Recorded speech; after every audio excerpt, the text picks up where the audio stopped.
जय श्री राम दोस्तों, स्वागत है आपका आपके अपने ही YouTube channel the Ritika Arora wife पर। फ्रेंड्स, हम कई बार ऐसा सोचते हैं कि हमने किसी को उंगली पकड़ाई, उसने तो हाथ ही पकड़ लिया, कोई हमारे पास ही मांगने के लिए क्यों आता है।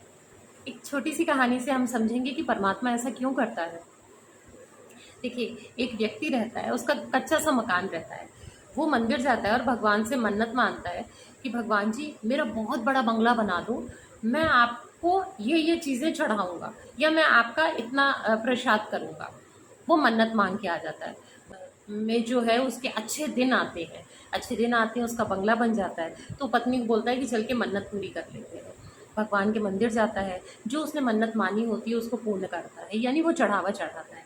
और चढ़ावा चढ़ाकर कहता है, बस भगवान जी देखो, आपने मकान तो बहुत सुंदर बना दिया, बंगला, उसके पास ना एक बड़ी सी कार भी खड़ी हो तो कितना सुंदर लगेगा ना।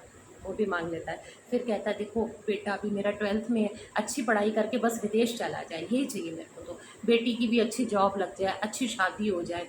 सब मन्नत पूरी करने गया था, 4 और मांग कर आ गया। अब आया तो उसके पास छोटी कार होती है, उसमें पत्नी के साथ बैठता है, गाड़ी चालू करने लगता है। तो एक जो भिक्षुक रहता है वो आके कहता है, बाबा बहुत भूखा हूँ, कुछ खाने के लिए दे दो, कुछ दे दो। शायद उससे कुछ खाना ना कहा हो, लेकिन ये कहा कुछ दे दो।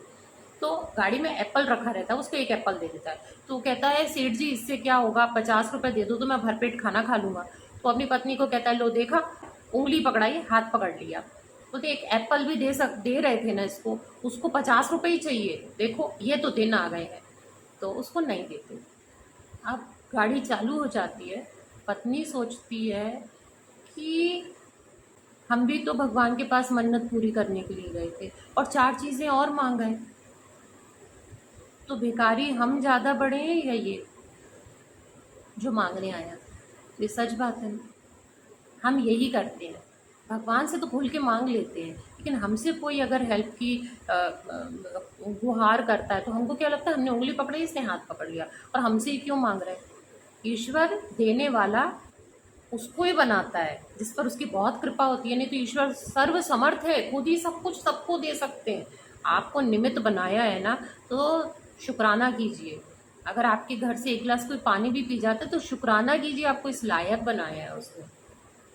तो कभी घमंड मत कीजिए कि आप किसी के लिए कुछ कर रहे हैं। आप कर रहे हैं तो ईश्वर की योजना में आप निमित्त मात्र हैं, अन्यथा वो अकेले ही सर्वसमर्थ सब कुछ कर सकता है। जिसने पलक झपकते ही पूरी सृष्टि बना दी, फिर वो अपने ही जैसे और भी लोग बनाना चाहता है। परमात्मा अपने अपने अंश को अपने ही जैसा बनाना चाहता है कि आप हमेशा देने वालों की कतार में हो।